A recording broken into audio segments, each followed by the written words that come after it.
Salut tout le monde! Alors aujourd'hui je vous propose qu'on fasse une carte dans laquelle on peut glisser une petite attention. Donc ce sera une carte avec un sachet de thé dans lequel on peut mettre donc son petit mot et son sachet de thé. Alors moi j'aime bien créer avec mes propres dimensions. Donc après à vous de jouer avec les dimensions si ça vous convient pas. Si vous partez sur un papier A5 vous allez utiliser une feuille complète. Sinon vous prenez le papier qui vous convient.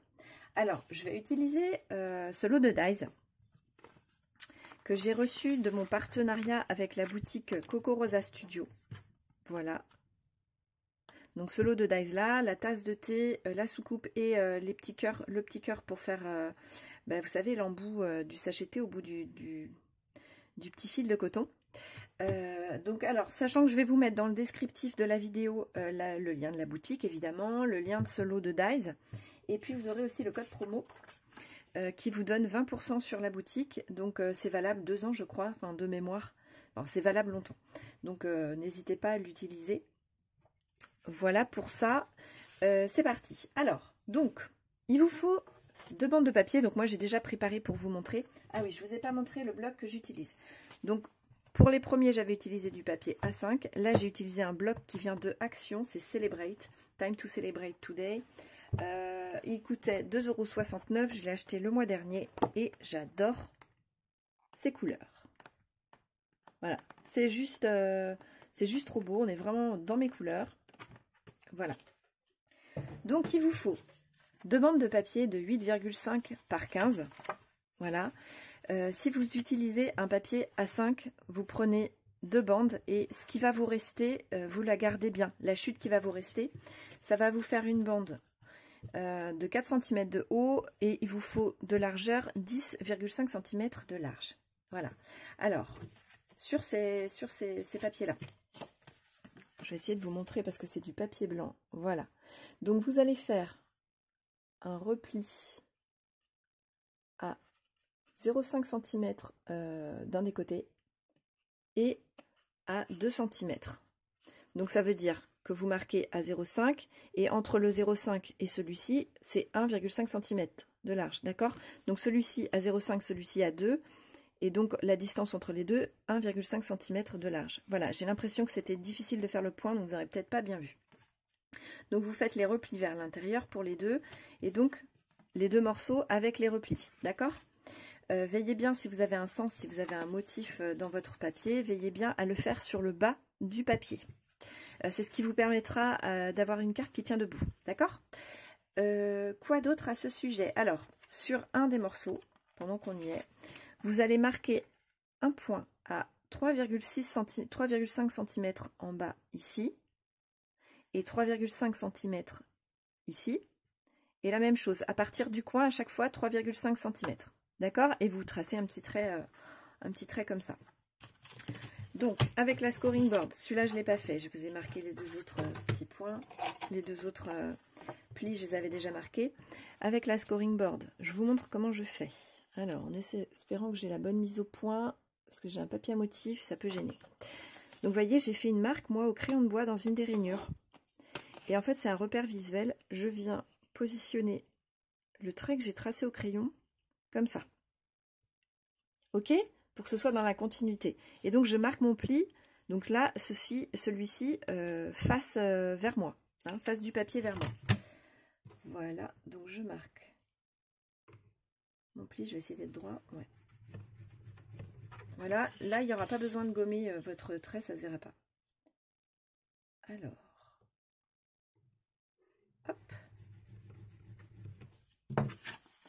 voilà, comme ceci. Et ça vous fait le repli, vous savez, du haut du sachet. Donc ça, vous le faites que sur une des 2 feuilles, hein, pas sur les 2. Voilà.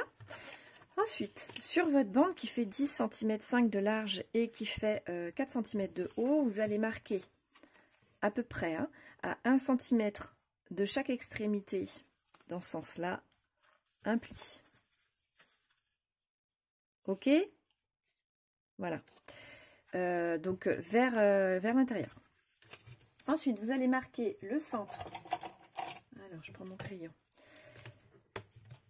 Le centre de votre papier, donc vers 4,25 cm, voilà. Et là, vous utilisez soit un die, soit une perforatrice, ce que vous avez. Moi, je vais utiliser une perforatrice rond. Tac. Et vous venez faire une encoche. Là, c'est là qu'on va glisser, donc en centrant par rapport à votre petite marque de crayon. Voilà, ma marque, elle est pile au milieu. Voilà. C'est ce qui va nous permettre de glisser notre sachet. Hein. Et donc, j'ai ce résultat-là. Voilà. Donc là, vous voyez, il n'y a rien de compliqué. Hein. C'est hyper facile. Alors, juste, je n'ai pas précisé. Si vous voulez faire un effet matage, bah, prévoyez-le par rapport aux dimensions. Vous enlevez 0,4, 0,5 cm par rapport aux dimensions que je vous ai données. Et puis, c'est tout. Hein. Sans la partie repliée du bas. Hein, voilà. Alors, une fois que vous avez ça, donc il va s'agir maintenant de coller. Alors, j'essaie de vous le présenter pour vous le montrer. Hop, voilà. Il va s'agir de coller voilà, les 0,5 cm. Voilà, qui se trouvent ici, en mettant vos faces vers l'extérieur. Et donc, vous allez poser votre colle sur la partie à motif, si vous avez un papier qui est pas recto verso. Là, moi, c'est facile, j'ai un papier qui est pas recto verso, donc j'ai pas de souci de repère. Alors, je vais le faire au double face hors caméra, et puis je vous reprends après. Voilà, donc j'ai posé mon double face. Alors, je vais vous mettre ça où pour que vous le voyez, sans que ça me gêne. Hop, on va le mettre là. Voilà, ça y est, j'arrivais pas à le décoller, donc j'ai recollé. Là, j'avais soulevé en dédoublant mon papier, en fait, comme je suis allée trop vite. Voilà.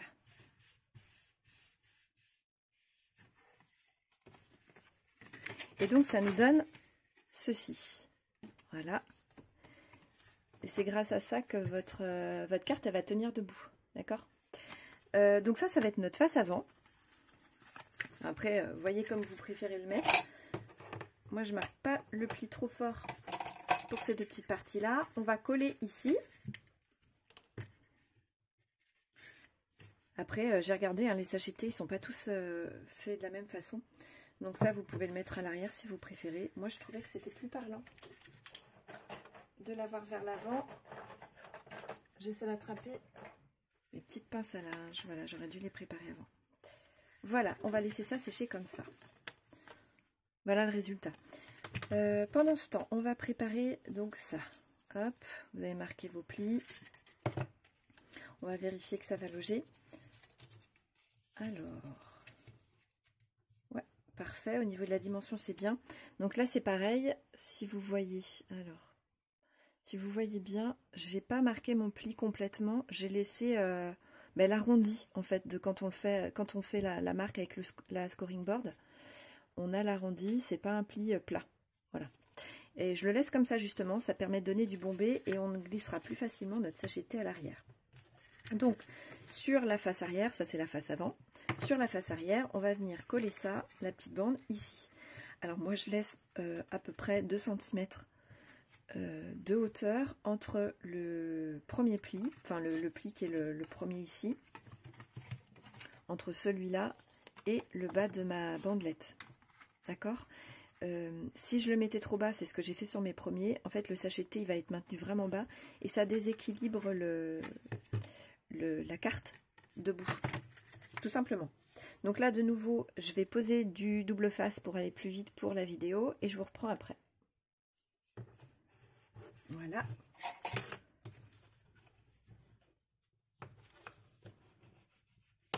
Et voilà. Ok? Jusque là, vous voyez, rien de très compliqué, donc ça c'est accessible à tout le monde. Alors, est-ce que ça a séché? Non, pas assez. Voilà, cette fois c'est bon, c'est sec. Alors maintenant, en repliant bien votre carte, d'accord, comme ça, vous allez marquer le trait ici et ici pour avoir exactement la même, je sais pas, la même forme. Voilà, donc, hop.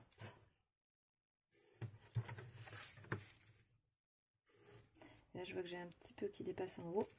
Voilà. Donc, on va découper ça. Voilà, je l'ai découpé.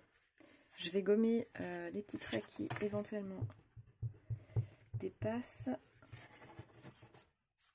Ouais, j'ai fait des petites traces au crayon. Voilà. Tac. Donc voilà ma carte. Elle est presque finie. Hein. Vous allez voir que ça va vraiment vite à faire. Hop. Alors, maintenant il va vous falloir un petit morceau de fil de coton ou de ficelle.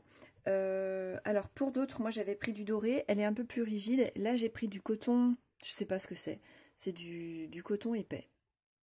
Voilà. C'est quelque chose que j'avais récupéré, je sais plus où. Et du coup, de mémoire, j'ai pris 21 cm. Alors c'est peut-être même un petit peu long. Mais moi en fait, je vais vous montrer pourquoi. 21 cm, donc ça c'est pour faire le fil du sachet de thé. Hop. Je fais un petit nœud à chaque extrémité. Alors là, il est un peu grand. Voilà, comme ça. Et je fais pareil à l'autre bout. Alors voilà, c'est ça.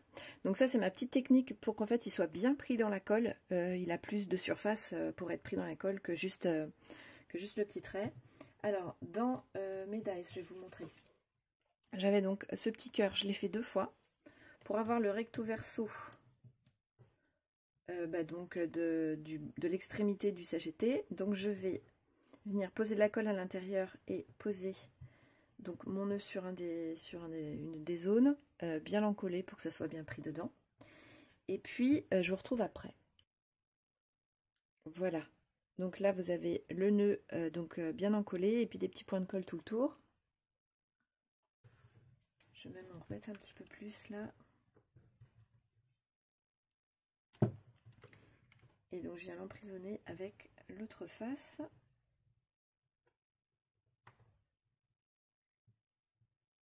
La difficulté c'est de bien le centrer. Voilà, comme il y a un petit peu d'épaisseur avec le fil. Hop, on n'a plus la mise au point. Voilà. Ok. Donc là c'est pareil, on va mettre les petites pinces le temps que ça prenne. Et pendant ce temps, on va venir coller l'autre partie. Alors, ici, pour que ça ferme, il y a plusieurs possibilités. Soit vous pouvez mettre, je sais pas moi, donc moi je vais utiliser un petit scratch.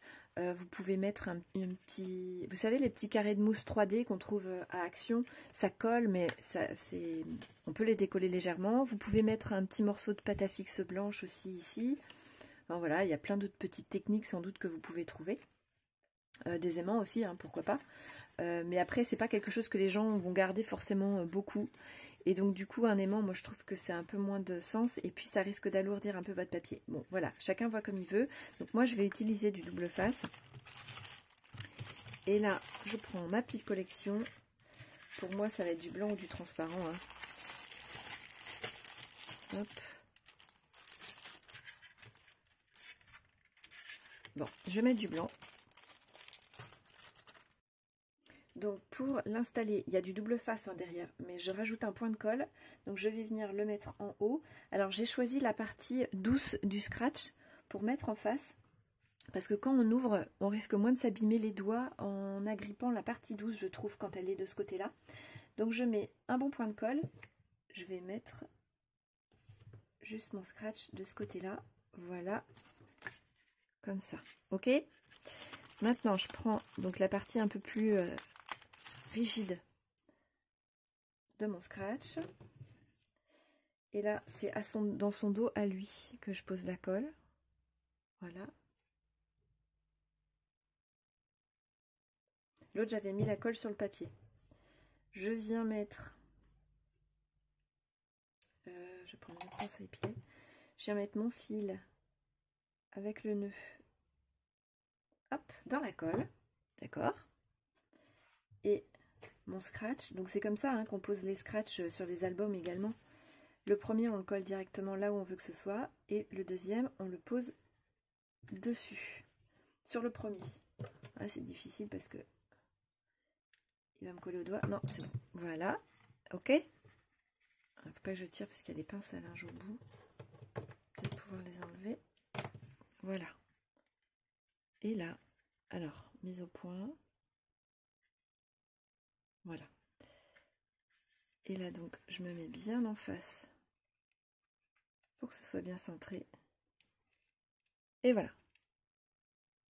Et je colle. Et donc mon fil est bien intégré contre cette face-là à l'intérieur. D'accord? Je vais mettre une petite pince juste pour pas que ça bouge le temps que ça colle. Alors pendant que ça prend, donc il nous reste à découper la tasse et puis donc la petite soucoupe. Donc moi j'ai déjà fait, je vais vous montrer. Voilà, j'ai choisi donc ces papiers-là que je vous ai montré aussi dans le même bloc. Hein. Et j'ai rajouté de la mousse en épaisseur. Alors comme c'est très... Vous voyez que le motif il est très découpé. Je me suis amusée avec la mousse. Voilà, à compléter un petit peu dans tous les sens. Mais je trouve qu'avec un petit peu de... Enfin, un effet 3D, ce sera plus joli. Hein. Voilà, donc je vais attendre que ce soit sec pour venir le coller en ouvrant la carte. Pour pas creuser le papier. Vous voyez, pas faire ça pendant que je colle. Je vais le centrer à peu près comme ça. Et ça donnera ça. Voilà. Alors, on va vérifier si la colle est sèche. Ouais, voilà. Donc là, je vais essayer de vous montrer, même si c'est blanc sur blanc. Voilà. Vous voyez, donc mon fil, il est pris dedans. Pensez bien, alors moi je me suis fait avoir à un moment donné sur une autre carte, pensez bien à mettre donc la sortie de votre fil vers le haut quand vous allez coller votre scratch sur l'autre pour le début, parce que si le fil sort par en dessous, c'est pas bien grave, mais voilà, c'est un petit truc en plus. Voilà, donc j'ai fait mon collage. Si vous voulez rajouter un sentiment dessous, il faut remonter légèrement le motif. Là, moi je pense que je rajouterai un petit mot ici.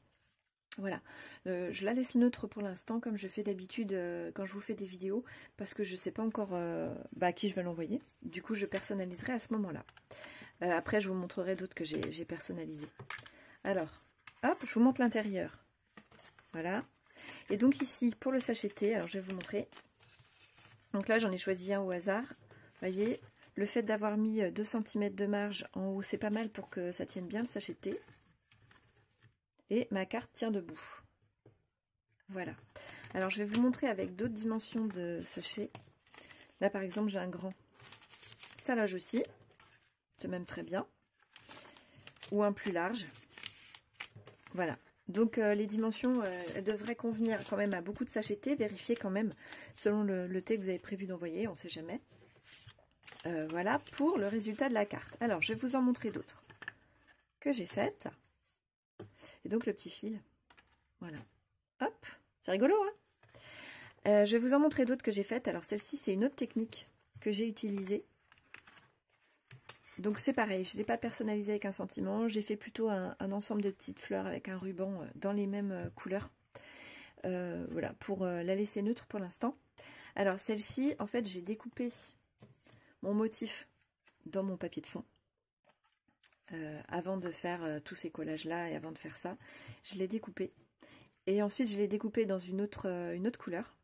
Et puis, j'ai collé un morceau de rhodoïde à l'arrière. Voilà. Et je suis venue, donc là, je l'ai collé, lui, avec du double face. Il n'y a pas besoin de bien fermer, puisque je n'avais pas l'intention de mettre des sequins. Les découpes ne permettent pas, en fait, qu'on voit des paillettes ou des sequins vraiment derrière. Et du coup, après, j'ai recollé à la colle blanche. Hein, à la colle, celle-ci, hein, c'est celle que j'utilise, la Tacky Glue 2 Action. Donc j'ai collé cette tasse-là sur mon rhodoïde. Ça me donne un petit effet de transparence et brillant. Je trouve ça rigolo. J'ai pris un autre papier pour la soucoupe. Et donc lui, je l'ai collé sur le papier directement. J'ai juste découpé. En posant ma tasse dessus, j'ai tracé et découpé la forme du bas de la tasse. Pour que donc ça s'arrête hop, bien à la tasse. Mais lui, il est bien collé sur le papier. Voilà. Donc ça donne un autre style de résultat, c'est sympa aussi. Et là, vu que j'ai ça, si je colle un papier derrière pour faire un petit mot, puisque je pensais le mettre ici, forcément on n'aurait plus l'effet transparence du rhodoïde. Donc en fait, j'ai découpé un tag, voilà, qui me permettra de mettre juste un petit mot sympa. Et puis là encore, on peut faire un effet de matage. Ah, voilà. Et donc j'ai mis mon sentiment, je l'ai mis ici. Enfin, félicitations, tout simple. Voilà, et donc là aussi, ça tient debout. Après, je vous en montre d'autres. Donc celles-ci, je les ai faites avec des papiers A4. Et là, c'est donc du fil doré hein, que j'ai utilisé. Voilà. J'aime bien aussi le résultat. Donc ça, c'est du papier qui est irisé. Je ne sais pas si vous allez le voir. C'est du papier qu'on a à Action. Voilà. Alors, je vous montre. Ici, donc, j'ai fait un effet matage avec un papier. Alors, je vais vous donner les dimensions. Que j'ai coupé 8 cm de large pour... ah, je tremble un peu. Alors, pour 12 cm de haut. Voilà. Et puis après, bah, pour là, il faut faire la découpe identique à ce que vous avez devant. Et là, j'avais mis donc ma bande trop basse. Et donc, en fait, ils tiennent un petit peu moins bien debout. Ça tient debout, mais les cartes tiennent un petit peu moins bien debout. Donc, avec un scratch rose. Voilà, tout simple. Donc, une manière de faire une petite déco. Et là, une autre façon. Voilà. Là, je les ai faites très soft, en fait. C'était un peu mon idée. J'ai juste rajouté de la paillette sur mes tasses. Voilà. Alors, je veux bien savoir ce que vous en pensez. Lesquels sont vos préférés? Qu'est-ce qui vous convient, qu'est-ce qui vous convient pas? Est-ce que vous avez besoin que je vous détaille un peu plus une étape sur laquelle je serais passée un petit peu trop vite? Je ne sais pas. Comme je vous ai dit, je vous mets dans le descriptif donc le code promo pour avoir 20% sur le site cocorosastudio.fr, le lien pour le lot de dies là qu'on a utilisé sur ce tuto là, et puis le lien vers la boutique. Voilà. Allez, je vous dis à très bientôt. Je vous embrasse. Bisous.